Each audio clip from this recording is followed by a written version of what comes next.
What is going on, everybody, and welcome to another episode of Pod Scum. This right here, as you all know, is the podcast where we dive into the deep, dark, murky waters with a plethora of legendary guests. I am, of course, your host, your bastard of ceremonies, the #1 scumbag, Rex Ruger. That's REXXX. You might also know me as the King of Sleaze, a.k.a. the Hair Metal High Priest, and most importantly, a.k.a. Diamond David Lee Roth Jr. Take one look. It is undeniable, at least it should be, and my lawyers are trying to prove it, that you were looking at the son of glam, the front man for the band. Just smoked a few grams. I got 1,000,000 fans. I'm your ice cream man, Mr. Wop Bop Loo Bop Wop Bam Bam Shazam. Hot damn. Woo, I'm feeling good. No doubt, everybody in the house looking good, including you, my beautiful audience. I get this good looking by using the product. And if you want to look this good, get you some. Coming to you as always from the Lavender Lounge of Love. Joined as always by the Keith Hernandez puppet. Couldn't do the No Frills podcast without him. And it is the No Frills podcast because we don't really know how to give you frills because we are what you would call technologically handicapped over here. But we can give you something better than frills, and that's thrills. And that's looking at this rock star face. So you're welcome. And, of course, today, another great guest. And he's here now, so no formalities today. We're just going to get right into it and chop it up with him on Pod Scum. I'm stoked. Let's fucking do it.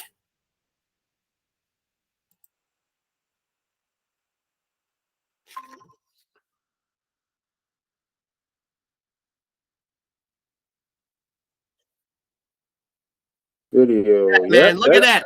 A real bona fide rock star right there from upstate New York. You're an upstate New York guy, right? Yeah, man. Central New York, basically, yeah. Between Buffalo and Albany. Yeah. I'm kind of right in the armpit of New York State, I like to call it. Kind of right between Utica and Syracuse.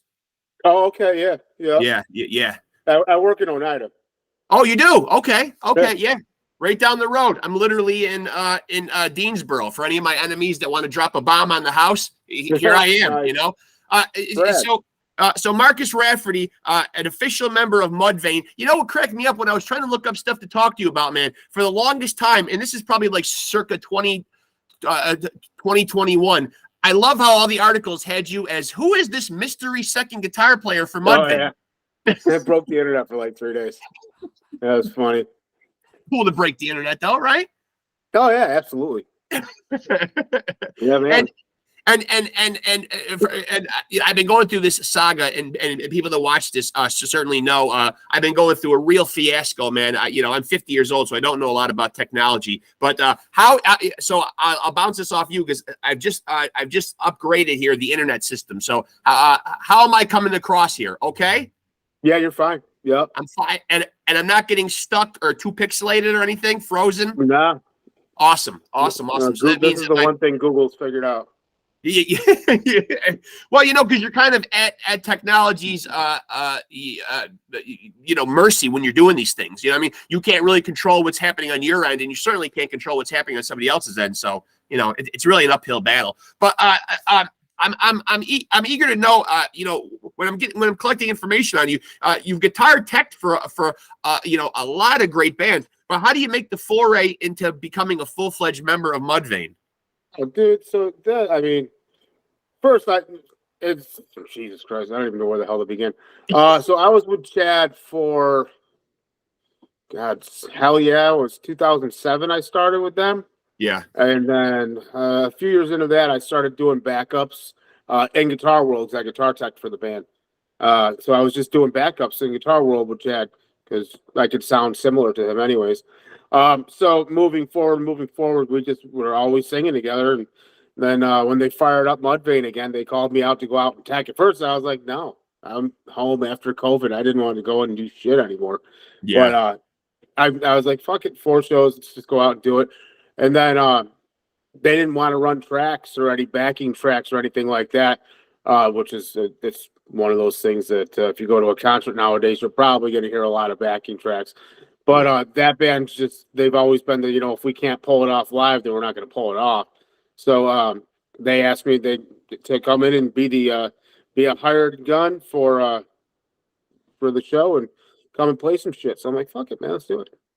Yeah. And so you had been obviously a Mudvayne fan then. Oh, of course. Yeah. So backpedaling a little bit, like when did you really get bit by the music bug? Like growing up, did you have aspirations of doing anything that was non-music related? Oh God. I started playing guitar when I was like 9. Yeah.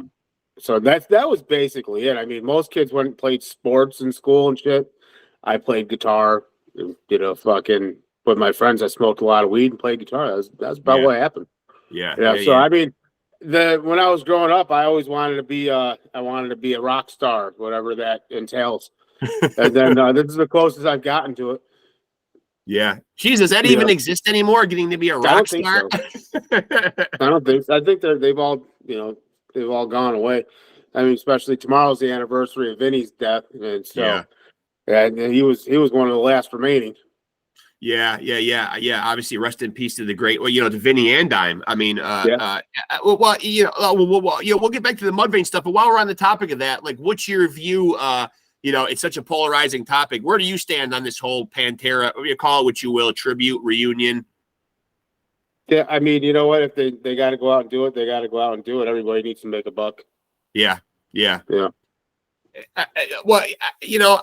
big argument that I tend to see on YouTube is, of course, the old cash grab thing. But then again, like, as you said, aren't these guys entitled to make a living? Like, what does that even mean, a cash grab?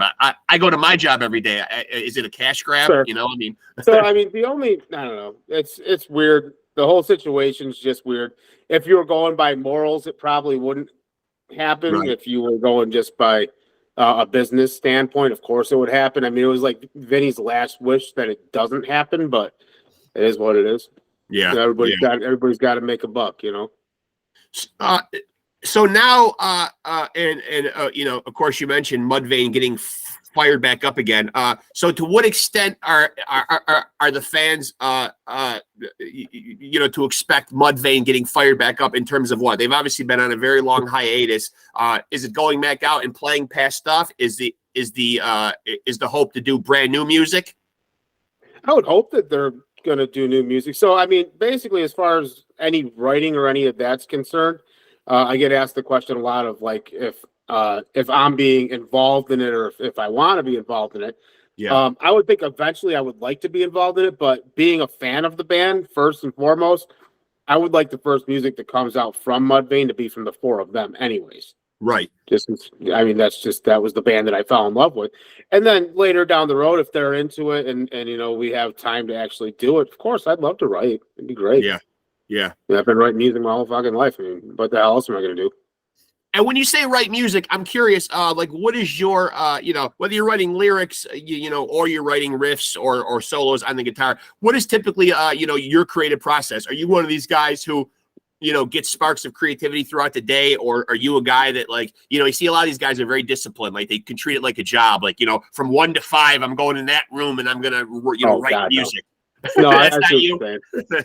No. So I'm one of the dudes, like, most of my lyrical writing for my band, Fall of Humanity in Syracuse, most of my lyrical writing is I get ideas when I'm sleeping and I'll wake up and like, oh shit, that's a good idea, and I'll get my phone and I'll just start typing along. Basically, riffs just come to me throughout the day, and if I have a guitar nearby, like in my office at the dealership, I keep a fucking. It's funny, Greg's calling me right now. Greg, I'll have to call you back, buddy. I keep a guitar in my office at the dealership, so I just turn around and start working, riffing shit, record it on my phone. Okay. So that's interesting, though. So then, so when you say the dealership, we're obviously talking about a car dealership.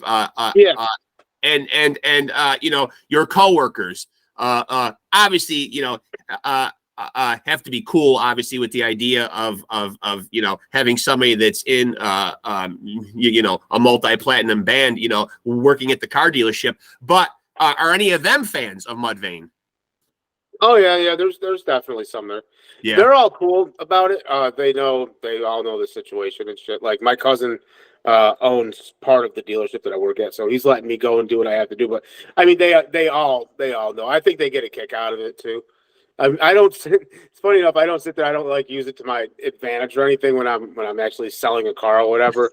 It usually comes up when they look around my office and like, what's that plaque over there? And I have like gold records and guitars and stuff in my office, and then I explain what's going on. And they're like, oh, that's so cool, kind of thing.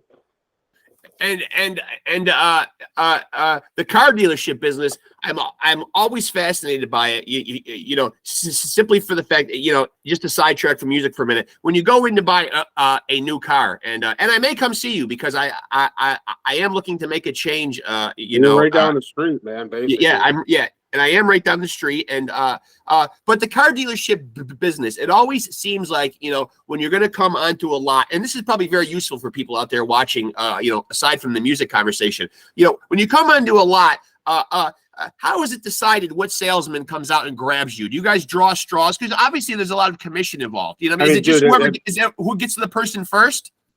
So nowadays there's not a lot of commission involved at all. Okay. You're going to get a flat on any new car. The flat's usually $100 because there's just no markup at them. As far as that goes, it's right now I've only got me and another dude. So whichever one of us isn't busy, he's going to go get him. Okay. So that's good to know. And bigger dealerships, I don't know what the hell they do. I think they have like a round robin kind of thing. Like, well, he got the last one, so they must. Yeah, they must, because you know, it's just one of those questions. You know, I've never stopped to ask a guy who came out to deal with me, you know, why you and not the guy that's sitting in there? You know, I mean, right. You know, but I imagine there's got to be some fairness to it. I mean, you know, it can't just be like, I'm going to go out and grab everybody all day today. You know. Yeah, right. I guess if you're quick, and stay out there. And so you guys are a dealership for one specific type of automobile, or you could get anything there? We do. I do Chevrolet. I'm at Nye. Okay. Used to be yeah. Okay. So Subarus are on the lot, or no? No, not on my lot. No Subies. No. Because I'm thinking of maybe going back to Chevy. I'm in a Subaru right now. My dealership, they have one in Pittsburgh. That's about it. Okay. Enough about all this car business. Jesus Christ, it's giving me agita to just thinking about the whole process. We'll talk on a personal level about a car for you, buddy. We'll talk on a personal. Yeah, we'll talk on a personal. You know, me not being a guitar player or a musician, you know, but I always get asked like, oh geez, you know, how come you didn't ask more, you know, stuff about the technical side of stuff? So, you know, for those guitar techies out there, you know, what is your setup? You know, I mean, like how you get your tone? Are you a fan of a particular model of guitar? That's really simple. My personal, I have a Gibson endorsement, so I play Gibsons. And then when I first started doing this for Greg, when I was kind of coming in for the 4 festivals, I was teching and singing and playing behind a curtain in my Guitar World for that first show at Incarceration. Chad and I, we both had COVID and we didn't even know. We were sick as hell. It was just awful. Like, I mean, it was a bad show, vocally for me especially. And Chad, he was so sick, and we were just trying to push through anything we could. So I was like, going into that, I'm like, well, I know I've got a tech backup, play guitar, and if I've got a guitar strapped to me doing something and something happens with Greg, I can't get to him fast enough to fix it. So I got 2 Kemper stage profilers, and I put them together with an A/B switch in case one went down. He can just hit the button and it'll go straight to the other one. So I have one of my own as well, or two of my own. So that's what we use. I just use the Kemper and the guitar. My guitar tech loves it because I've got a vault and Greg's got a vault, and that's it. That's all our gear. They don't got to move a bunch of amps. Yeah. And the music scene in Syracuse. You know, of course, I'm right down the road or whatever, but you know, you talked about your band based out of Syracuse as well. What's the music scene you know, like out there at this particular point in time? There's a lot of everything going on, actually. Oh, excuse me, that's a smoked a bunch of weed and I got stoned. So there's a lot of yeah. What am I doing? Let me hit my pen a little bit while I'm on here too. Thank you. Yeah. So there's a lot of great metal bands out there. Like my my buddy Justin and Peter, they have a band called Hell on the Rise that's going to be firing back up. I'm going to put them on my band's Christmas show. There's like Fight From Within's a great band that's up and coming. They're blowing up and doing really well. Jesus Christ, there's a lot of great metal bands. A huge alternative scene I've been seeing a lot because I also manage the Lost Horizon. So a lot of the local shows, a staple of the community, and so glad that it's back to the Lost Horizon, because we lost it there for a while when it was tundra and 32 degrees, and I'm glad it's back to a legendary room. I mean, I just love that place. The low ceiling, the rumble when there's a band in there. It's just a great classic metal dive bar. And you know what to get when you're going. Like my buddy John owns it. He's one of my best friends, and he's got the biggest vintage guitar collection I've ever seen in my entire life. Upwards of over 200 vintage guitars. It's crazy. But he likes nostalgic shit, so bringing it back to the Lost Horizon because it was what his uncle made. He wanted to bring it back. So I think that was the right move. How did we lose the Lost Horizon there for a while, though? Did it just fall out of the previous owner's hands? Because, as I mentioned, it seemed like it took a really sharp left there when it was, for a while, as I mentioned, it was Club Tundra, and then I think it was 32 degrees or something, and it certainly seemed like it got away from its rock and metal, roots. Yeah, when John's uncle died, I think they were having maybe a little identity crisis with it for a little bit, but I'm glad it's back. Yeah, me too. But I also see I got a notification the other day because I try to stay linked into all the local spots, the Lost and the Westcott Theater and stuff like that. So long story short, I get a concert update that Madball is going to be coming to Syracuse. The legendary New York hardcore band Madball. So I'm thinking automatically, great, this is a Lost Horizon show. A new place opening up in Syracuse, though. Yeah, I don't know anything about that place. I don't know anything about it. Yeah, opening June 23rd, apparently. I don't know if this is down in the war zone area of Syracuse or where Jefferson Ave is. Yeah. I certainly don't want to get shot. The only thing that makes sense to me is probably over at Murder Row or something like that. I'm not really sure. Seems like people are getting shot left and right. There's another shooting at the mall the other day. Like, what the hell, man? Y'all got to figure it out. I know. I mean, so bad that down here in Utica, and of course, now that's the closest city that I'm to, closest to, is being called Shootica a lot, but then Shooticuse. So obviously, when your city's getting the word shoot put into it, there's bad shit's happening. Yeah, you kind of stay away from them kind of areas. Absolutely. Yeah. I don't go to the murder mall anymore. I'm over it. Yeah. Geez. Yeah. So remind me again. You just mentioned you're working at the Lost Horizon. In what capacity? You help manage it? Yeah, so I'm basically like the venue manager. So when John, the owner now, owns the Corner Bar and King of Clubs downtown and Nick's Tomato, like he's got a lot of shit going on. Yeah. So he stays downtown a lot. So he asked me just to go and kind of watch over everything, make sure everything's good and kosher, and then I just bring him the till down and go on home. Yeah. I think he's basically just creating a job for me because he knows I'm bored and it helps him out with something. Yeah. And you mentioned earlier, the effect that COVID had on, your own personal performance in some shows, but, on a bigger scale, I mean, like when 2020 comes around and all of a sudden everybody's hunkered down, the plug gets pulled on so much fucking shit at that time. Certainly it put the music world upside down for a while in terms of couldn't go play any shows. A lot of activity, was put to a halt. How did it affect you personally, or your personal endeavors and your musical endeavors? Well, it was kind of a shock. So I just got back. I was out with Lamb of God for a few years, teching on the Slayer Final World Tour. Yeah. And then my cousin, I was bored, so I needed a gig, something to do. So my cousin's like, "Dude, come up and clean cars." So I just did that to get to try it out. And I was like, "Dude, I'm gonna go find another teching gig and get back out there." And he's like, "Well, let me try you in sales, see how you do." So I did that, did all my training shit done, and then COVID happened, and then all of a sudden I'm like, where'd music go? So I had to basically just figure out a whole new life situation that I'd have to do. So I started selling cars. Fuck it, man. You got to do something. Everybody's got to make a buck. Remember? Yeah, absolutely. Yeah. Yeah, absolutely. I mean, it was particularly tough for me because, I work in healthcare. My day job is a nurse. So, I was right on the front lines. I mean, long story short, we literally. You get a $500 discount. I do? Yeah. Good to know. Yeah. See? I'm gonna put that on my notes right now. Just See? for being in healthcare, huh? Yep. GM's hooking you all up. Get $500 off. Wow. Paying it forward to the nurses. God damn it, Subaru, you're gonna fucking lose out. I think I'm gonna turn my Subi in and go a different direction. I mean, listen, man, here's the deal. All right, we're talking music, so I'm just gonna lay it out flat for you in real talk. Okay. A man named Don McLean wrote a song called "American Pie." He sure did. He did not drive a Subaru Outback to the levee that day, my friend. He drove a Chevy. You're right. Is that the sales pitch, man? Do you make that music reference to a lot of customers? I have used that 7 times, and it's worked 6. Wow. Well, yeah. I mean, listen, man, you take those kind of averages, any day of the week. The other guy never heard of Don McLean.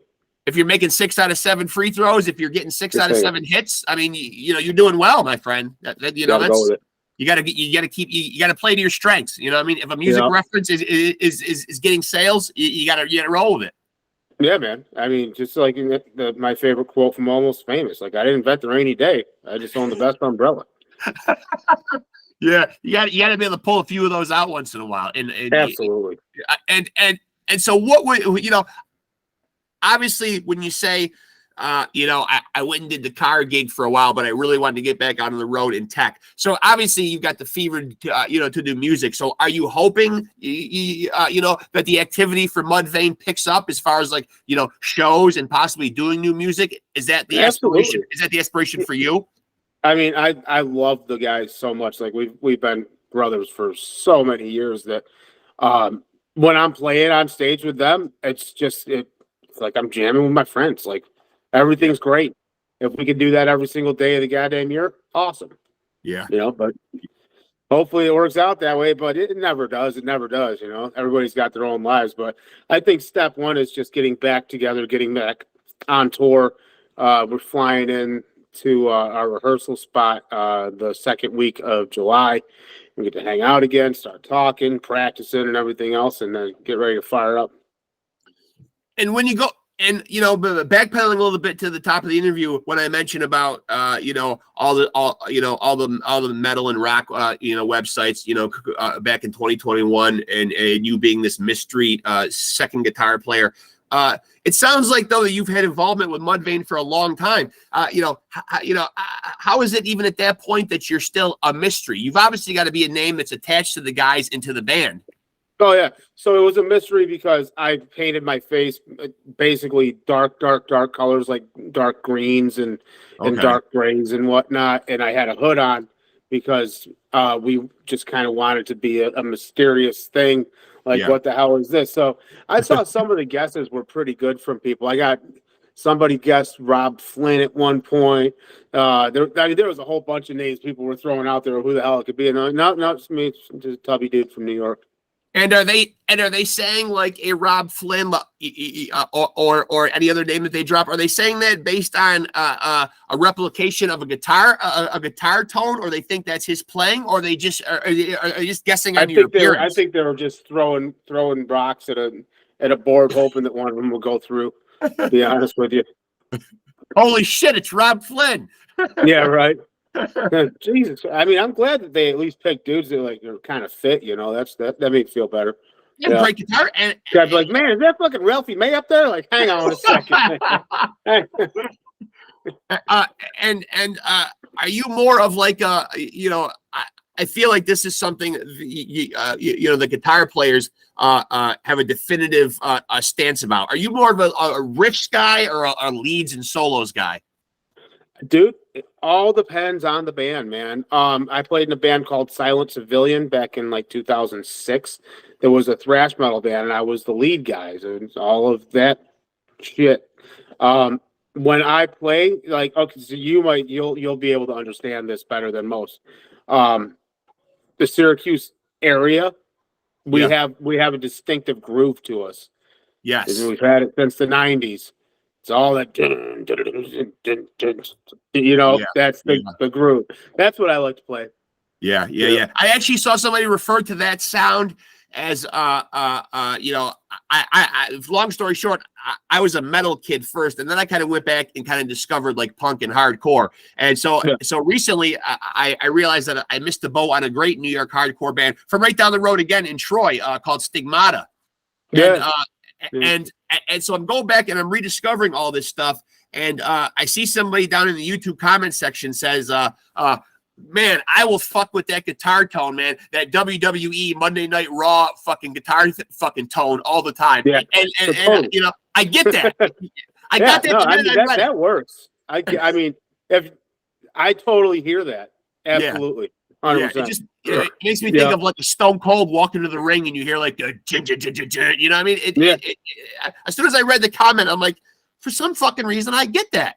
Yeah, right. Fuck's sake. Why didn't I think of that? Yeah, that resonated with me. That really did. And you know, obviously, you know, you said you've been playing guitar since you're 9 years old, so you've been playing a long time. Was there somebody in specific? You know, when someone's been playing a long time, I hate to ask the dreaded influence question because I feel like that's pointed at every guy that ever plays guitar. But are there guys that you just love, like they're playing, like a guy who's playing, like you'll always just say, "Damn, I'll stop and admire his playing always." Oh yeah, of course. Well, I mean, at first it was my mom. Obviously, my mom was a guitar player, so I grew up watching her, and I wanted to play guitar like my mom. Okay. And then it came into like Dime. I mean, come on, Dime's just it's Dime. There's nobody will ever or has been or will be like Dime. He was just a monster of a writer, and fucking he was doing shit when everybody was all on board with Eddie Van Halen, which he was too, but trying to copy that, he's like, you know what, fuck it, I'm gonna take blues riffs and mix it with Texas country and write metal. Yeah. I mean, really forward thinking. You know what I mean? Like that. I don't think that gets enough credit is being lumped in that. You know, people throw that term around, progressive. And you don't hear that mentioned with Pantera's music a lot, man. But a lot of that stuff that Dime was doing was very progressive. Like you're right. That's a very eclectic mix. You know, that bluesy, but somehow infiltrating some Southern rock in there and then making it heavy as fuck like that. I mean, the first tour that they ever did was with Blackfoot. Yeah. And another interesting thing about Dime, I think why his death like seemed to affect people so much is because I think if you watched any video footage of him, he feels like that guy that even though he's in a big band, like him, and he's like your buddy that you'd be drinking a beer with, Right. Yeah. 100%. He had a very gregarious, affable personality, Absolutely. Now, if Dime, I never got to meet him. I wish I did. And now, if Dime comes into the car dealership, man, like, what do you think a Dimebag Darrell fucking picks out for a car? Probably nothing you guys got on the lot, or he probably would. I feel like he'd be a simple guy. He wouldn't be pretentious in coming in. He wouldn't even buy one for himself. From the stories that Vinny's told me, he would just go and buy the biggest beater shit box he's ever fucking seen. Yeah. Take it to some other like paint shop and paint a bunch of different colors, knock some windows out, and go driving it over a ramp over a fucking little stream or something to video it. Evan Grady. That's what I feel like Dime would do. And if Mudvayne, is to get back to being really, really active and like tours and live gigs like do start to pour in on a little bit more of an often occurrence, where does that leave you as far as like the narrative in your own personal life? Like, as you said, some people can be tethered to the area and they don't have that ability to go off in tour, or they can only go away for a limited time because of a job or because of kids or a significant other. You know what I mean? Like, where are you at that point in your life? My wife is actually my biggest supporter. She's the one that told me to quit the job and go try the band thing. Okay. So yeah, she's 100% my biggest supporter on that. So that's easy. We are all scattered across. I mean, as far away from each other as we possibly can be. I'm here. Ryan's in like North Carolina or something like that. Matt's up in like Wisconsin. Chad's in Vegas, obviously, and Greg's down. Yeah. Like we are spread apart. So we'd all just fly to one general location, wherever the hell that might be, and get together. So, and I think that would just be like if things were already written and we were going to record or something, if I was to be a part of it. Yeah. And are you somebody who, obviously your other musical endeavors, you're writing lyrics, as you said before, but do you have stuff, like, I don't know how you write, if it's on your computer or you're old school, like with a notebook, but irregardless, the stuff you have written, have you ever thought in your head, geez, I would love to say that this is earmarked for Mudvayne? I feel like it's that kind of vibe. No, dude, Chad is. I like Chad's style when he goes to write an album. You can tell just by listening to them, like he'll get fixated on a certain topic or something. Like the New Game album was a lot of serial killers and shit like that, which he's also done in like LD50 as well, like Nothing to Gain and all that. But when he really gets into channeling himself and writing about a certain topic that he's involved in, his fucking genius, man. He comes up with the coolest shit. I don't think I would be able to assist with any of that, because in his own fucking weird twisted mind, his boy's got some cool ideas. Yeah, he's got a blueprint for where he wants to go usually. Yeah, absolutely. And their last album, if I'm not mistaken, was 2009, 10. Yep. No. When the hell did that come out? So they did the New Game album, right? And that was, I think that was 2009 that came out. So we did the New Game tour 2009, 2010, and then they did the self-titled album. Okay. The blue one that Paul Booth did all the artwork for. Yeah. Which is, I think personally, artistically, that's one of their best albums. Yeah. They just never toured it or anything, and like that was the album to get them off the label. Yeah. So it was like but I mean, if you actually give that one a listen, it's got some bangers on there. And does the band have a definitive idea in their mind? And maybe you can elaborate on this point. Obviously, the music business has changed so much from big record labels and contracts, and even the way we consume music, on these platforms, the physical product not being as prevalent. I've talked about all this before on here. People's attention span is obviously dwindled. People are so worried about keeping their name out there and staying relevant. Do you feel like Mudvayne is the type of band that's always going to kind of stay old school and release LPs, because that's that conveys their message the best? Like you couldn't see them like singles or EPs or anything like that. Well, I think that any band right now, singles are fine, because it's just the way that people listen to music, I guess, nowadays. Yeah. And you don't go out and buy a CD anymore. No cars even have CD players. You'll get a vinyl record if it's an exclusive thing that comes out. Yeah. Like, all right, yeah, that's cool. I'll go spend the $50 on the record because I really want the vinyl. But I mean, write a record and release it as singles or something. Put one out every 6 months. Yeah, that would make sense too, because then everyone would get the same amount of streams as the one before. People can equally learn to love it. Where our old way of listening was putting a CD and checking them out. All right, I don't really like track 3 that much. I'm gonna skip that. So on and so forth. But if you only get one new thing to listen to, maybe that can benefit. And you don't ever see. Are we saying that CD players in cars are obsolete at this point, or on their way to being obsolete? No, they're done. They're gone. Everything has either Apple CarPlay or Android Auto on it. Yeah. And the one thing that I want to know, though, and of course, this is an apropos question for being an upstate New Yorker. Of course, you would know this too. Is there a way when you go to the car dealership to get them to throw in the car starter? Yeah, you just buy a goddamn car with a car starter. But it's like I think that's like $150 problem. So I mean, depending on your negotiating skills, you can make it happen. Okay. So it is doable. But do you foresee cars because I especially feel like here in the Northeast though, that it almost ought to be like one of those things that's not considered a luxury, but more just something that is automatically going in the cars. You say the CD player is going, but in areas like this, it would be great to see the car starter, a permanent fixture. Yeah, no, I feel you. So every car that we order, we try to put a car starter on every one if it's available. Yeah. Because we live up in New York. But then, so with most new cars that you buy anyway, even if they don't, like you have an app on your phone you can start the car from. Oh, you see that, man? And Yeah. and that's where us older people, who have problems with the technology are just going to have to adapt. I mean, I'm 50 years old, so I feel like, that wasn't the era that I grew up with, man. So I'm always feeling like you're playing catch up, you know what I mean? And it always seems like the information is becoming obsolete. Like just when you learn it, they're on to the next thing, Yeah, absolutely. That's just very how life's always done us. And where do you stand as a guy currently working the car business right now that we are going towards cars that will be driving themselves? Is this really anything that we can ever expect to be fully realized? Because, if someone is operating a car, the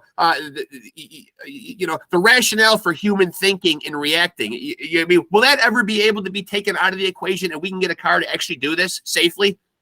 Oh, dude, I don't believe in them at all. I think, they're going to figure it out. Of course, they're going to figure it out. I don't think it's the best idea. It's just like electric cars in general. We don't have the power grid to handle it. We just don't. You get a hot day, everybody's fucked. Yeah. I just feel like I don't know that I'd feel comfortable like hopping into my backseat or even riding shotgun and I look over and there's nobody there like with the capacity for like human thought. Yeah. That's scary to me. Just putting in coordinates and just hoping this thing gets me someplace safely, but not taking into account like, geez, is this thing going to react? Like when that girl's running the red light because she's texting on her phone. You know what I mean? That human factor is not being there. It kind of scares me. Oh, dude, listen, the easiest way to get anybody to stop all that shit is to put them in one, right? They're all happy-go-lucky, right? Right. And then they get behind one of them logging trucks, and all of a sudden that memory of Final Destination comes in their head, like, oh, fuck, wait a minute, hang on a second. Hang on, this isn't cool. I think that would be it. Put them in that situation, see how long they sit in the car for. Yeah, I feel like I feel like even just a couple of close calls, you know what I mean? Like where the thing really had to brake hard and you get that moment like, whew, that was close. You know what I mean? Like, I think that would make me want to go back to like, you know what? I think I'd rather be behind the wheel, Yeah. I mean, you do come in a close accident situation. The car stops really fast. You don't get in the accident, right? Yeah. And then the car starts driving again. You haven't had that moment. Just go, hang on a fucking second. Hold on a second. Yeah, it's like I need to kind of sit and compose myself again and get through this adrenaline dump here for a second. Yeah. You know, I mean, it's okay. So this usually winds up being one of the more polarizing and hard questions. And I don't throw it at everybody, but I am going to throw it at you. I usually go based on like the rapport that I'm feeling with the guest or whatever. And sometimes I want to let somebody off the hook. And those are the people that I try not to let off the hook. But your desert island pick, if I'm dropping Marcus on a desert island and he can only take that one fucking album, and I don't want any compilation or greatest hits bullshit, a real album. I got you. Oh, Jesus Christ. That would be... And I'll tell you why you're rolling this around your head, like why this usually ends up being tough. And one of my recent guests, really keyed into this point, and that's why I don't even know if I have a definitive answer. I can ask it obviously because it's my podcast, but I don't even know if I have a fucking answer because I feel like if I'm on a desert island, man, you're gonna run that gamut of emotions. I don't know that I want heavy all the time. Well, my question is, where are we gonna get the electricity from? That's true too. Well, maybe we've got, maybe you just happen to fucking wash up on the island with the only solar powered record player. Fair. Copy. Yeah, no, I got you. God,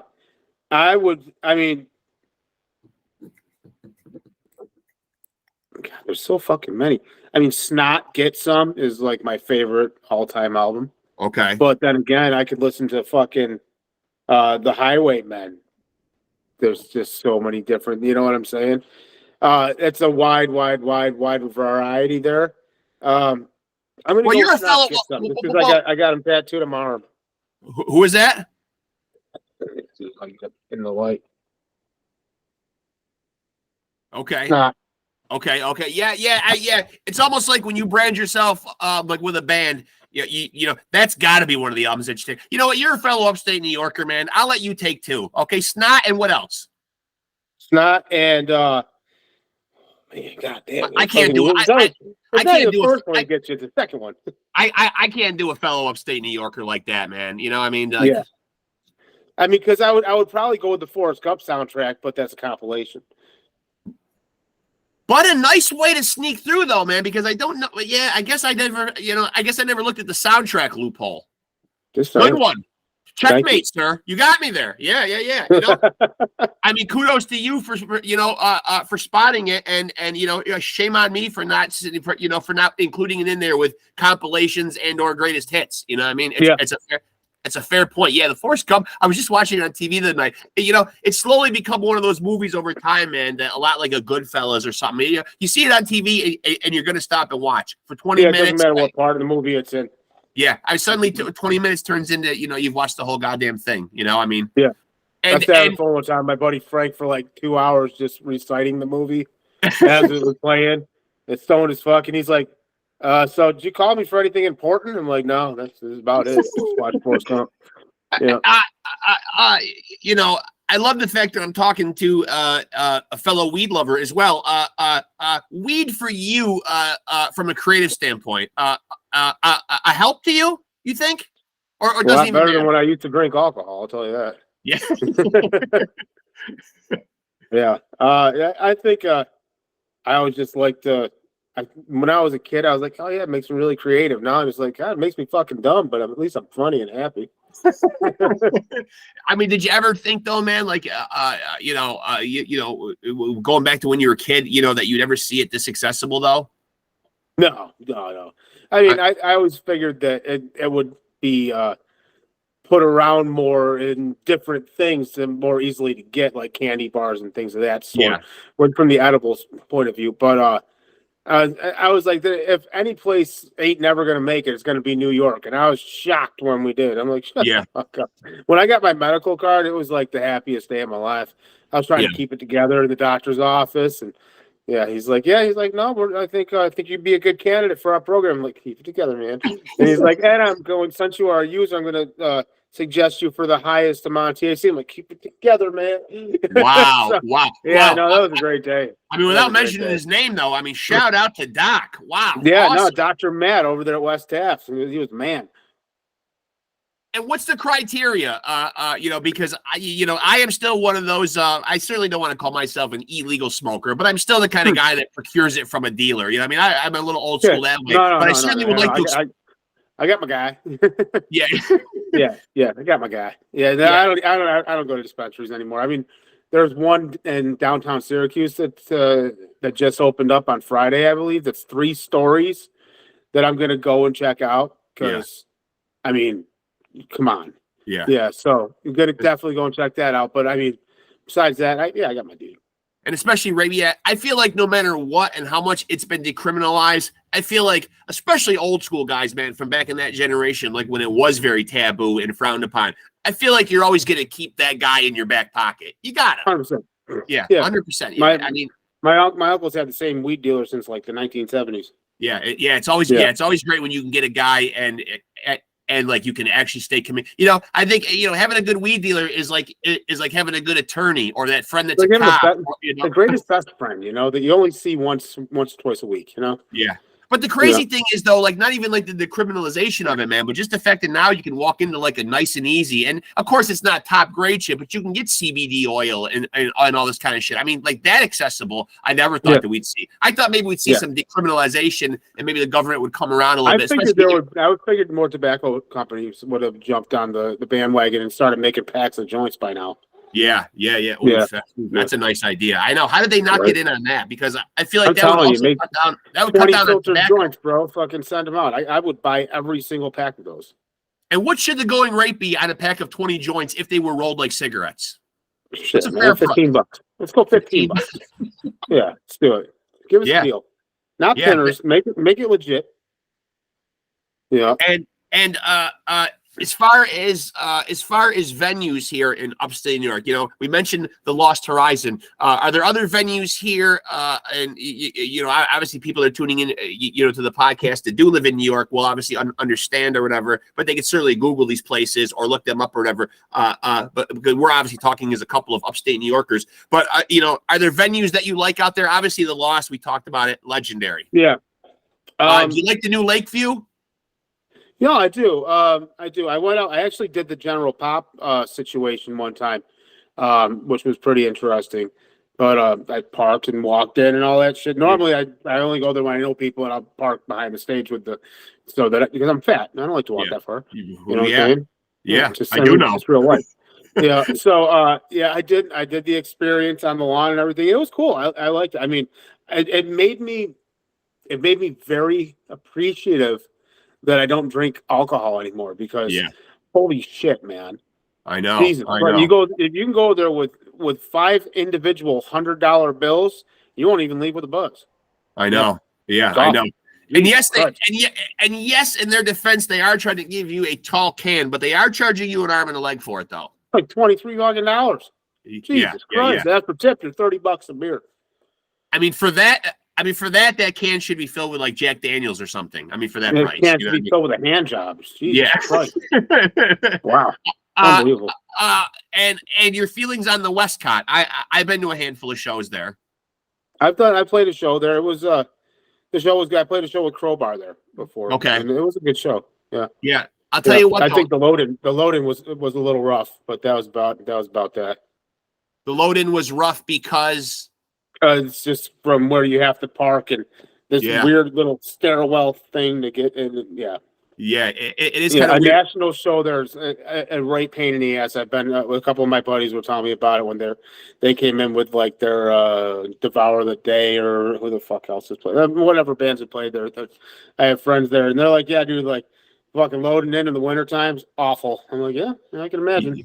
Yeah, certainly rough in the wintertime, but I've also been to a couple of shows there in the summertime, and it was so bad to the point, man, there were people on the verge of passing out. It gets very hot in there in the summertime, though. Very hot.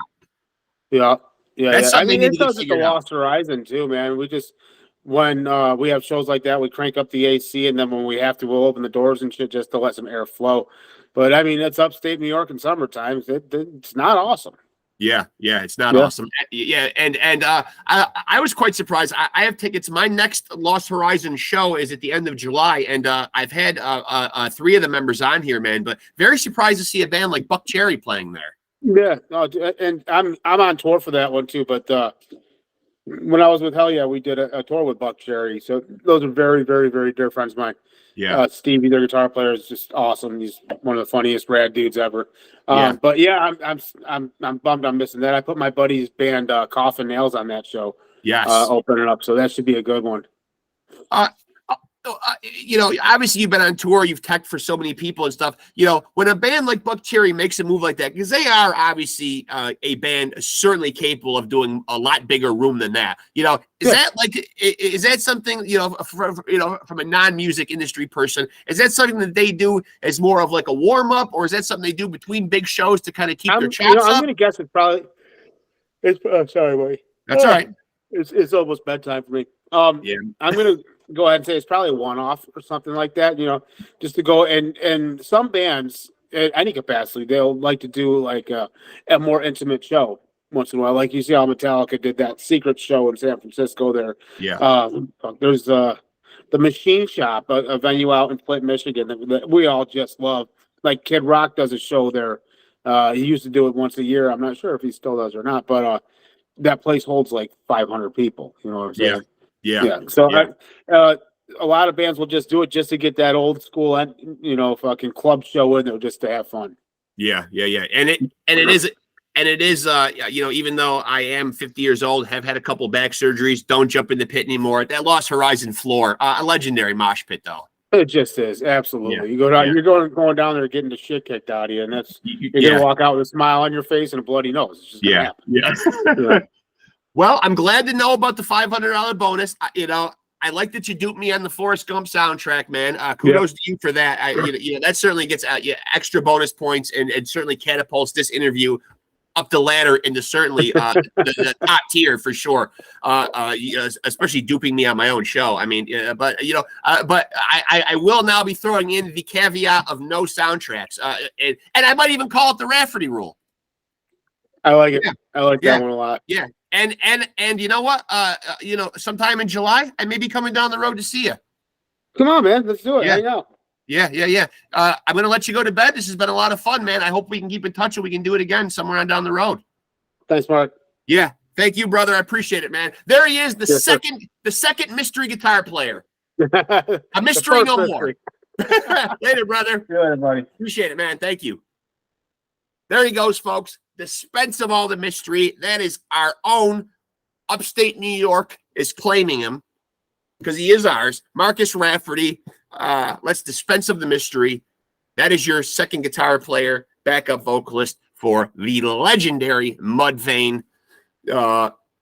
Listen, man, these have been his boys for a long time. He's been rolling with them. I'm sure it was a pretty obvious choice. I don't know how much mystery there really was involved, or if the internet just needs to percolate with some type of shit, to talk about. But hell of a guitar player, hell of a fun dude to talk to, man.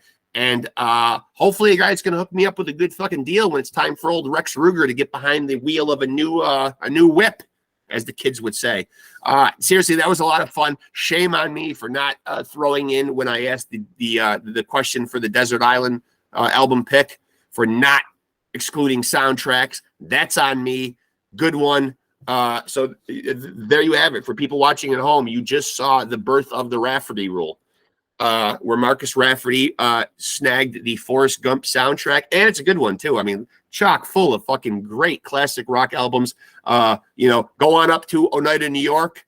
I'm sure you can find this if you're savvy on the internet. Go on Google, find out where good old Marcus Rafferty is doing his car dealership gig, and maybe you can go in there and he can dump the Don McLean line on you too, that he was indeed going to the levee driving a Chevy. Chevy is probably what you should go with. I was a Chevy guy for many years. Youngest daughter, long story short, got me into the Subarus. Been driving them for a while now, but not sure what direction I'm going to go in. Very nice that they are giving a $500 discount to healthcare workers and or nurses, of which I am one. So that's a nice little incentive. And I mean, come on, who doesn't want to go buy a car from the guitar player in Mudvayne? I mean, that's pretty fucking cool too. So, go see him at the car dealership in Oneida, New York. Go see him if he's out on tour with Mudvayne. Stop and say hello. Hopefully, new music coming from Mudvayne, a band that's been on hiatus for a long time, man. But, they may have been on a hiatus, but they're still here in our hearts, and we still want some more shit from them, and it sounds like we might get it. So, hope you guys enjoyed that episode. Great chopping it up with him. Super fun guy to talk to.